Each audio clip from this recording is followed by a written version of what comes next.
தேசத்தின் குரல் செய்திகள். முதலில் தலைப்புச் செய்திகள். வெளிநாடொன்றிலிருந்து வந்த பரிசு பொதியில் 10 கோடி பெறுமதியான முக்கிய பொருள். நடந்தது என்ன? புலிகளின் தலைவர் கொல்லப்பட்டாலும் அவர்களின் ஆதரவாளர்கள் இன்னமும் இயங்கிக் கொண்டுதான் இருக்கிறார்கள். பத்திரமுள்ள சீலரத்ன தேரர் திட்டவட்டம். மகர சிறைச்சாலையில் மீண்டும் பதற்றம். கடலில் விழுந்த 17 வெற்றுக்கொள்கலன்கள் தெற்கு நோக்கி மிதக்கின்றன. சிறைச்சாலை பரபரப்புக்கு மத்தியில் மஹிந்த ராஜபக்சவின் மகன் வெளியிட்டுள்ள பதிவு. தவறான முடிவெடுத்து தமக்கு தாமே தீமூட்டிய இரட்டை சகோதரிகள்.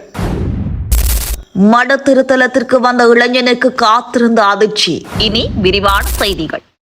தேசத்தின் குரல் யூடியூப் தளத்தை சப்ஸ்கிரைப் செய்து இணைந்திருங்கள். தாய்லாந்தில் இருந்து நாட்டிற்கு அனுப்பப்பட்டிருந்த வான்வழி சரக்கு தொகுதியொன்றில் இருந்து ரூபாய் 10 கோடிக்கும் அதிக பெறுமதியான போதைப் பொருட்களை கட்டுநாயக்க விமான நிலைய சுங்க அதிகாரிகள் மீட்டுள்ளனர். பெங்கோங் நகரில் இருந்து கடந்த ஜூலை 24ஆம் திகதி நாட்டிற்கு வந்தடைந்த விமானம் ஒன்றில் பரிசு பொருட்கள் அடங்கிய பொதியாக அனுப்பப்பட்ட நிலையிலேயே இந்த போதைப் பொருள் தொகை மீட்கப்பட்டுள்ளது. குறிப்பிட்ட பரிசு பொருட்கள் அடங்கிய தொகுதி சோதனையிடப்பட்டு விடுவிக்கப்படும் வரை களஞ்சிய சாலையில் வைக்கப்பட்டிருந்ததுடன் அந்த சோதனைகள் நேற்று வெள்ளிக்கிழமை முன்னெடுக்கப்பட்டிருந்தன. இதன்போது உலோக கொள்கலன்களுக்குள் மறைத்து வைக்கப்பட்டிருந்த பொலித்தீன் பைகளில் இருந்து மெரிஜுவானா, கேசிஸ்ட் உள்ளிட்ட 10.608 கிலோகிராம் எடையுள்ள போதைப் பொருட்கள் சுங்க அதிகாரிகளால் மீட்கப்பட்டுள்ளன. கைப்பற்றப்பட்ட போதைப்பொருள் தொகுதியின் மதிப்பு சுமார் 10 கோடி ரூபாவிற்கும் அதிகம் என தெரிவிக்கப்பட்டுள்ளது. தமிழீழ விடுதலை புலிகள் அமைப்பின் தலைவர் கொல்லப்பட்ட போதிலும் அந்த அமைப்பின் ஆதரவாளர்கள் மற்றும் அடியாட்கள் உலகெங்கிலும் உள்ள பல்வேறு நாடுகளில் இன்னமும் தொடர்ந்து இயங்கிக் கொண்டுதான் இருக்கிறார்கள் என ஜனசத பெரமுன கட்சியின் தலைவர் பத்திரமுள்ள சீலரத்ன தேரர் தெரிவித்துள்ளார். கொழும்பில் அமைந்துள்ள ஜனசித பெரமுன கட்சியின் காரியாலயத்தில் நேற்று வெள்ளிக்கிழமை இடம்பெற்ற ஊடகவியலாளர் சந்திப்பில் கலந்து கொண்டு கருத்து தெரிவிக்கும் போதே அவர் இதனை தெரிவித்துள்ளார்.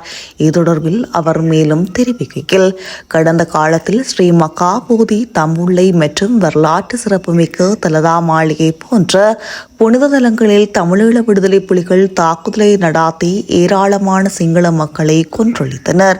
புனித தலம் வரை சென்று அவர்கள் தாக்குதல் நடாத்திய போதும் எமது இலங்கையின் அப்போதைய தலைவர்களோ அல்லது மகா சங்கத்தினரோ வீதியில் இறங்கி போராடவில்லை. சிங்கள தலைமைகளின் முதுகெலும்பற்ற தன்மையினாலும் மகா சங்கத்தினரின் மௌனத்தினாலுமே அவை அனைத்தும் அமுக்கப்பட்டு போயின. இலங்கையை பொறுப்பேற்ற தலைவர்கள் எவ்வித நடவடிக்கையும் எடுக்காத பட்சத்தில் இறுதியில் எமது மக்களுக்கு என்ன கிடைத்தது? ஸ்ரீ மகாபோதியை தரிசிக்க சென்ற அப்பாவி சிங்கள மக்கள் T-56 ரக துப்பாக்கிகள் சுட்டுக் கொல்லப்பட்டனர். கதிர்காமத்திற்கு சென்ற போதும் தலதா மாளிகையில் தாக்குதல் இடம்பெற்ற போதும் சிங்கள மக்கள் கொல்லப்பட்டனர். அன்று எமது தேரர்கள் ஏன் வீதியில் இறங்கி நியாயம் கேட்கவில்லை? தமிழீழ விடுதலை புலிகள் அமைப்பின் தலைவர் கொல்லப்பட்டாலும் அவரது ஆதரவாளர்கள் உலகெங்கிலும் இன்னமும் செயற்பட்டு கொண்டுதான் இருக்கிறார்கள். தற்போது ஈஸ்டர் தாக்குதலில் பாதிக்கப்பட்ட 200க்கும் மேற்பட்டவர்களுக்காக அவர்கள் போராடி மிகப்பெரிய வெற்றியை பெற்றுள்ளதாக பிரச்சாரம் செய்கிறார்கள். ஆனால் சிங்கள தேசத்திற்கும் பௌத்த சாசனத்திற்கும் ஏற்பட்ட அழிவுகளுக்கு யார் குரல் கொடுப்பது? எனவே இந்த நாட்டிற்கு முதுகெலும்புள்ள வலுவான தலைவர் ஒருவர் அவசியமாகிறார். ஜனசித பெரமுன கட்சியின் பௌத்த துறவி ஒருவரின் தலைமையிலான ஆட்சியே இந்த நாட்டிற்கு தேவையாகும். இன்று கஞ்சியம்மா போன்ற ஒரு குற்றவாளியின் தொலைபேசி அழைப்புக்கே பாதுகாப்பு அமைச்சும் போலீசாரும் பயப்படும் நிலை காணப்படுகிறது. 3 தசாப்த கால ஈழயுத்தம் நடந்த காலத்தில் இவர்கள் இருந்திருந்தால் பயத்தில் உறைந்து போயிருப்பார்கள். அன்று தமிழீழ விடுதலை புலிகள் ஒடுக்கப்பட்டது போல இலங்கையில் உள்ள ஏனைய வன்முறை கும்பல்களையும் அடக்க வேண்டும். எனவே அரசாங்கம் உடனடியாக சிங்கள மக்களையும் பௌத்த சாசனத்தையும் பாதுகாக்க முன்வர வேண்டும் என்று தெரிவித்துள்ளார்.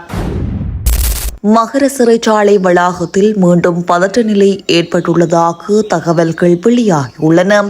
நேற்று மாலை ஏற்பட்ட அமைதியின்மை கட்டுப்பாட்டுக்குள் கொண்டுவரப்பட்ட போதிலும் மீண்டும் பதற்ற நிலை ஏற்பட்டுள்ளதாக தெரிவிக்கப்பட்டுள்ளது. சிறைச்சாலைக்குள்ளிலிருந்து துப்பாக்கி சூட்டு சத்தங்களை ஒத்த சில சத்தங்கள் கேட்டதை அடுத்து கைதிகளை பார்வையிட வந்திருந்த உறவினர்கள் மற்றும் அப்பகுதி மக்கள் போலீஸ் தடைகளை உடைத்துக் கொண்டு செல்ல முற்பட்டுள்ளனர். இதனை அடுத்து அடுத்து பாதுகாப்பு படையினர் சில அடிகள் முன்வந்து மக்களை கட்டுப்படுத்த முற்பட்ட போதே பதட்ட நிலை ஏற்பட்டுள்ளதாக தகவல்கள் வெளியாகியுள்ளது. இவ்வாறு இருக்கையில் கைதிகளை பார்வையிட வந்த உறவினர்கள் மற்றும் அப்பகுதி மக்கள் பாதுகாப்பு தரப்பினர் மீது கற்களை வீசி தாக்குதலை நடாத்தியுள்ளதாகவும் தகவல்கள் வெளியாகியுள்ளது.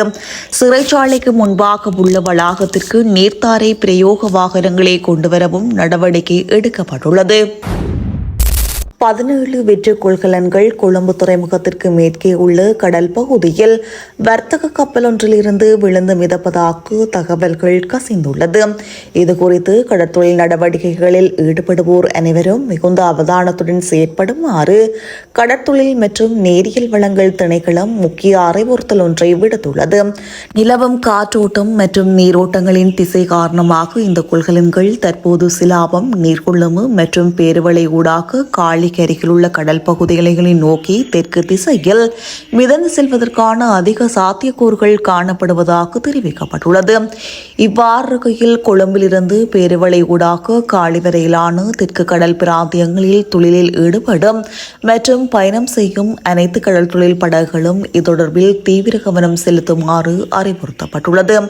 அத்தோடு படகுகள் மீது இந்த கொள்கலன்கள் மோதுவதன் மூலம் பாரிய விபத்துகள் ஏற்படும் அபாயம் காணப்படுவதால் கடலில் பயணிக்கும் போது கடல் தொழிலாளர்கள் மிகவும் அவதானமாக செயற்படுமாறு கேட்டுக் கொள்ளப்படுகின்றனர். மிதந்து செல்லும் இந்த கொள்கலன்கள் ஏதேனும் கண்களுக்கு புலப்பட்டால் அது குறித்து உடனடியாக கடற்தொழில் திணைக்களத்தின் வானொலி தொடர்பு நிலையத்திற்கு அறிவிக்குமாறு அனைத்து கடற்தொழிலாளர்களிடமும் கேட்கப்பட்டுள்ளது. யாழில் இரட்டை சகோதரிகள் இருவர் தமக்கு தாமே தீமூட்டி தவறான முடிவெடுக்க முயற்சித்துள்ள சம்பவம் பெரும் பரபரப்பை ஏற்படுத்தியுள்ளது. இதனையடுத்து தீக்காயங்களுக்குள்ளான இருவரும் யாழ் போதன வைத்தியசாலையில் அவசர சிகிச்சை பிரிவில் சிகிச்சை பெற்று வருகின்றனர். சுன்னாகம் போலீஸ் பிரிவிற்குட்பட்டு புன்னாளி கட்டுவான் பகுதியில் இந்த சம்பவம் நேற்றைய தினம் வெள்ளிக்கிழமை இடம்பெற்றுள்ளது. வாழ்வதற்கு விருப்பமில்லாத காரணத்தினால் இவர்கள் இவ்வாறு செய்ததாக வாக்குமூலம் வழங்கியுள்ளதாக தகவல்கள் வெளியாகியுள்ளது. இதுகுறித்து மானிப்பாய் போலீசார் விசாரணைகளை மேற்கொண்டு வருகின்றனர். இலங்கையில் மற்றொரு சிறை கலவரம். இந்த முறை எத்தனை உயிர்கள் பலியாகும் என மஹிந்த ராஜபக்சனின் மகனான நாமல் ராஜபக்ச அரசாங்கத்திடம் கேள்வி எழுப்பியுள்ளார். இது தொடர்பில் அவர் வெளியிட்டுள்ள எக்ஸ் தள பதிவில், சில வாரங்களுக்குள் நடக்கும் 2வது பெரிய சிறை கலவரம் இது இனி ஒரு தனிப்பட்ட சம்பவம் அல்ல. இது மோசமான நிர்வாகம், அலட்சியம் மற்றும் பெரும் அழுத்தத்தில் இருக்கும் சிறை அமைப்பின் விளைவாகும். இது இனி ஒரு தனிப்பட்ட நிகழ்வை பற்றியது அல்ல.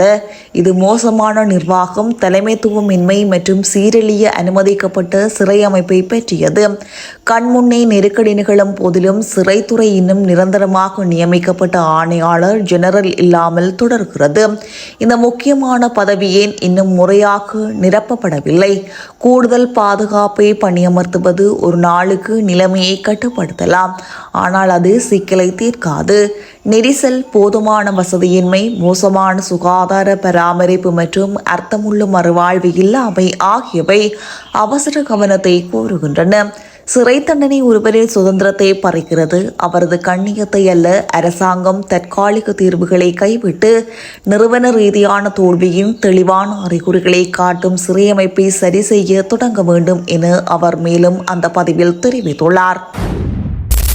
மன்னார் மடு போலீஸ் பிரிவிற்குட்பட்டு மடுத்திருத்தல பகுதியில் இடம்பெற்ற கோர விபத்தில் இளைஞனொருவன் உயிரிழந்த சம்பவம் பெரும் சோகத்தை ஏற்படுத்தியுள்ளது. இச்சம்பவமானது நேற்று இரவு 7:30 மணியளவில் இடம்பெற்றுள்ளது. எதிர்வரும் 6/8/2026 அன்று மடுத்திருத்தலத்தில் ஆவணி திருவிழா கொடியேற்றத்துடன் ஆரம்பமாக இருந்த நிலையில் நூற்றுக்கணக்கான பக்தர்கள் தற்போது இங்கு வந்து தங்கியுள்ளனர். அந்த வகையில் மடுத்திருத்தலத்திற்கு வருகை தந்து தங்கியிருந்து முத்திரிப்புத்துறையைச் சேர்ந்து 18 வயதுடைய அந்தோணி ஜெரோம் என்ற இளைஞனி இவ்வாறு பரிதாபமாக உயிரிழந்துள்ளார். மணரோட் சந்தி பள்ளமடு சந்தி வீதியில் மடத்திருத்தல பகுதியில் மோட்டார் சைக்கிளை தலைக்கவசம் அணியாமல் செலுத்தி சென்று கொண்டிருந்த போது வீதி தடையை கடக்க முற்பட்ட நிலையில் மோட்டார் சைக்கிள் கட்டுப்பாட்டை இழந்து தூக்கி எறிந்ததில் இளைஞன் சம்பவ இடத்திலேயே இறந்துள்ளதாக தெரிவிக்கப்பட்டுள்ளது. மேலதிக விசாரணைகளை மட போலீசார் முன்னெடுத்து வருகின்றனர். தேசத்தின் குரல் யூடியூப் தளத்தை சப்ஸ்கிரைப் செய்து இணைந்திருங்கள்.